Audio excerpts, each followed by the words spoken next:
네, 정치권의 현안이 켜켜이 쌓이고 있는데요. 이 현안 어떻게 풀어야 될까요? 이분의 견해가 궁금해서 스튜디오로 직접 모셨는데요. 바로 더불어민주당 박지현 공동 비대위원장입니다. 어서 오세요. 안녕하세요. 박지현입니다. 네. 위원장 맡으신 지 얼마나 한 달쯤 되셨나요? 한 달 조금 넘었습니다. 어떠세요? 힘들어요. 뭐가 그렇게 제일 힘드세요? 아무래도 이제 어깨가 많이 무겁고요.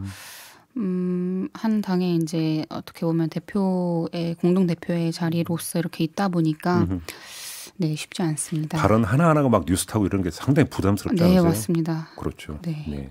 아무튼 근데 지금 이제 대선 패배 후에 꾸려진 비대위잖아요. 네. 그러면 패배에 따른 어떤 쇄신, 반성 얼마나 이루어지고 있다고 평가하세요? 사실 이제 대선 패배는 우리 당 모두에게 아픔이었죠. 그래서 이 쇄신과 반성은 당연히 이제 필수적으로 해야만 했던 일이고요.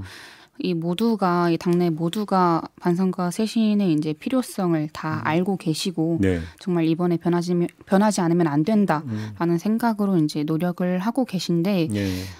그런 큰 관점에서는 모두가 동의를 하고 있지만 좀 구체적인 이야기에 들어가면은 아직까지 이제 조금 아쉬운 지점들이 이제 논쟁 중에 벌어지기는 하죠. 뭐 예를 들면 하나만 예를 들어주신다. 뭐 온정주의나 이제 기득권 같은 게 조금 온정주의. 네, 그런 것들이 약간은 느껴지고 있는데 혹시 온정주의라는 게 예를 들어서 지방선거 공천과도 연결지을 수 있는 걸까요? 뭐 그럴 수 있죠. 그건 좀 이따 한번 그럼 여쭤보도록 하고요.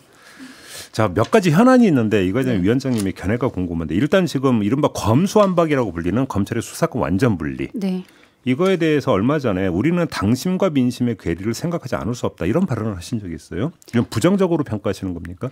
부정적으로 평가를 하는 게 아니라 어쨌든 이제 검찰 개혁 그 자체를 제가 우려하는 것은 아니고요. 검경 수사권 분리는 궁극적으로 우리가 분명히 가야 할 길입니다. 네. 힘있게 추진을 해야 하는 것도 맞고, 근데 다만 이제 제가 이 시점에서 우려를 하는 건 우리가 이렇게 속도를 이제 중요시하다가 방향을 잃을까봐 하는 그런 걱정이 있는 것이죠. 이게 이 검찰 개혁이라고 했을 때 지금 여러 군데서 이제 우려가 나오고 있잖아요. 근데 이게 지금 속도를 이제 중요시할 게 아니라 잘 챙기면서 이제 더 다른 뭐 피해자들이 발생하지 않게 하면서 이제 진행을 해나가야 하는 문제인데 이것보다 지금 이 지방선거를 앞두고 검찰 개혁 이슈에 정말 모든 전국의 현안이 빨아들이고 있으니까 네, 그런 지점들이 좀 이제 우려가 되고 뭐 지역 정책이나 부동산 대책이나 뭐 코로나 방역 대책, 뭐 지원 보상, 뭐 거리두기 이후에 이제 방역 대책에 대해서도 논의를 해야 되는데 지금 이제 모든 현안이 이 검찰 개혁 이슈에 빨아들여지고 있는 것에 대한 문제를 좀 이제 제기를 한 거고요. 이게 국민들이 이제 매일 보고 듣는 뉴스에 이렇게 좀 검찰 개혁 이런 개혁적인 이야기들만 이제 보여드리는 게 맞을까 하는 그런 고민들이 조금 이제 있었던 지점도 있는 것이죠. 근데 아마 이제 당에서 아마 속도와 관련해서 이런 고민이 있는 것 같더라고요. 윤석열 정부가 출범하고 나면 이거 하고 싶어도 못한다. 왜냐하면 국회에서 처리를 하도 윤석열 대통령이 거부권을 행사하면 끝 아니냐. 아마 이런 생각 때문에 좀 속도를 올리고 있는데 이런 어떤 그 접근법은 어떻게 평가하세요? 뭐 거부권 행사는 이제 한 번만 할 수 있는 것으로 알고 있고 그 외에도 이제 방법은 분명히 있을 것이라고 생각을 하고요. 지금 전국을 봤을 때 저도 이제 속도감 있게 처리를 해야 한다고 생각은 해요. 하지만 이제 그 과정을 면밀히 살피고 이제 잘 해나가야 한다는 거죠. 그래요. 알겠습니다. 그다음에 지금 이제 청문 정국이 시작이 되는데 당장 지금 정호영 보건복지부 장관 후보자의 의혹이 이제 계속 잇따르고 있지 않습니까? 네.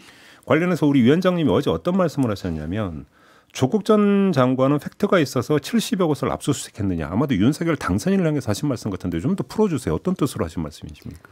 뭐 다들 이제 이해하고 계시는 말씀이라고 생각을 해요. 참 이제 갑자기 뭐 새로운 전형 만들고 자녀 끼워놓고 이제 정 후보자가 지역이 이제 특별진흥 말씀하시는 거죠. 네, 그렇죠. 되게 남들은 힘들게 이제 공부에도 뭐 들어갈까 말까 하는 곳을 이제 뭐 아빠 친구들이 이제 척척 해결해주는 것을 보면서 사실 청년들에게는 굉장히 이제 큰 박탈감이 느껴질 수밖에 없거든요.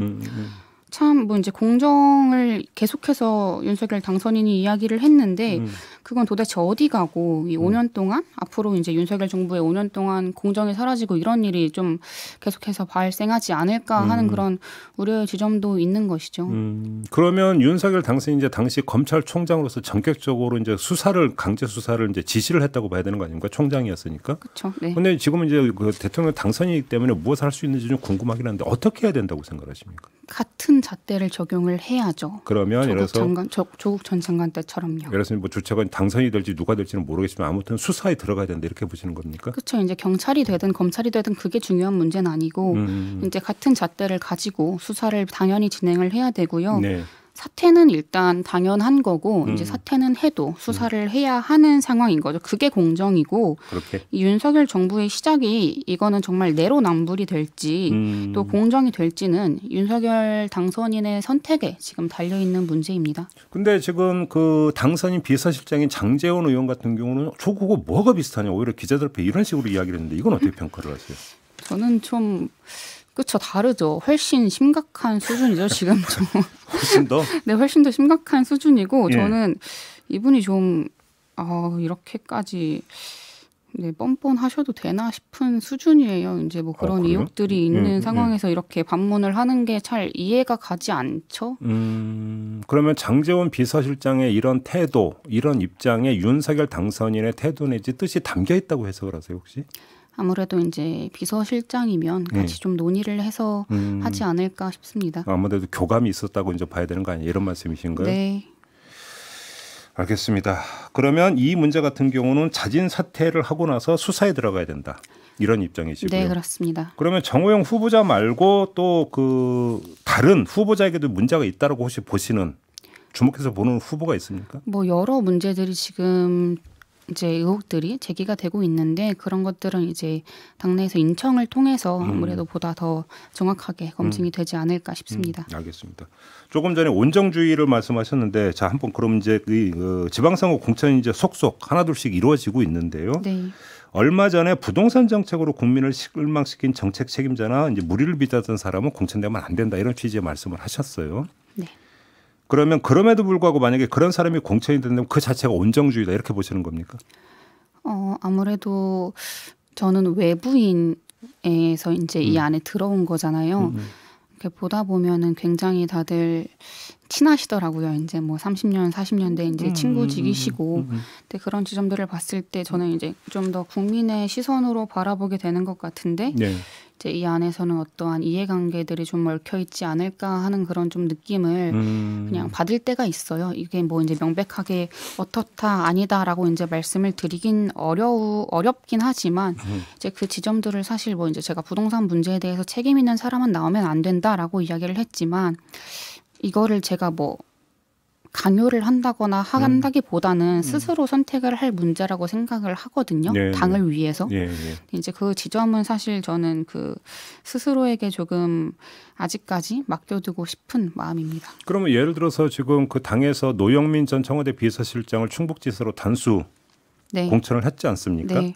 근데 노영민 전 비서실장 같은 경우는 그러니까 이른바 두주택 그걸로 이제 언론 보도를 탄 적이 있었는데 네. 그러면 그 전에 했던 위원장님의 그 말씀에 따르면 이분을 그러니까 공천하는 것도 문제가 있다 이렇게 보시는 겁니까? 네, 문제가 있다고 보고 있고 이제 어제 공관위가 노영민 후보를 충북지사로 단수 추천했다는 소식 들었는데 네. 아마 이제 오늘 비대위에서 좀 심의를 하고 좀 쟁점이 되지 않을까 싶습니다. 오늘 비대위회 그럼 오늘 비대위회에서 반대의 뜻을 밝히겠다는 말씀이십니까? 저는 계속 그래 왔고요. 네, 오늘도 제 마음은 변하지 않습니다. 그러면 일전에 그러니까 저희가 그 박주민 의원하고 인터뷰를 했는데 네. 바로 그러니까 박주민 의원 같은 경우도 예를 들어서 이제 그 아파트 임대 문제가 불거진 적이 있지 않습니까? 그래서 이제 또 서울시장 출마를 그러니까 이야기를 해서 그 질문을 드렸더니 나의 경우 임대차 3법에 해당이 되는 것도 아니고 다른 케이스다 이런 취지의 주장을 했는데 그럼 박주민 의원의 경우는 어떻게 보십니까? 뭐 제가 그동안 이제 어떠한 인물의 이름을 직접적으로 거론을 한 적은 없는데요. 네네. 그거는 제가 뭐 누구를 이야기를 한다기보다 국민들이 생각하시기에 국민의 눈높이에서 문제가 있다라고 한다면 예. 그거는 이제 각자 스스로 판단을 할 문제가 아닌가 싶습니다. 그러면 이래서 그러니까 부동산과 관련돼 있는 부분 빼고 송영길 전 대표가 서울시장에 출마를 지금 강행을 하지 않았습니까? 네. 어떻게 평가를 하세요?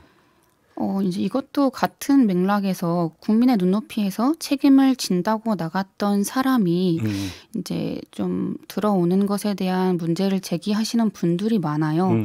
저도 뭐 송 전 대표님을 굉장히 이제 개인적으로 좋아하는데 이제 그런 지점들에 대한 문제를 좀 제기를 했었던 것이고 네. 제가 이렇게 얘기를 했더니 그러면은 뭐 너는 뭐 이낙연을 지지하는 거냐 이런 식의 그런 이야기들도 굉장히 많더라고요. 당 안에서. 네, 근데 뭐 참 저도 부담스러워요. 이제 이렇게 당 내에 그런 중진 의원님들, 뭐 대표님들을 이렇게 뭔가 대적을 하는 그림이 만들어지는 것 같아서 우려스러운 지점도 있는데 네. 저는 두 분 다 이 대선 패배의 책임을 이제 지고 있는 분이라고 생각을 하거든요. 그렇기 때문에 이제 계속해서 새로운 인물을 찾아야 한다라고 말씀을 드렸던 것이고 이제 정말 시간이 없지만 네, 그럼에도 계속 네, 노력을 하고 있습니다. 근데 어차피 당에서 서울 같은 경우에 전략 지역으로 선정을 했고 그러면 당 지도부에서도 새로운 인물을 찾는 주체가 될 수 있잖아요. 그렇죠.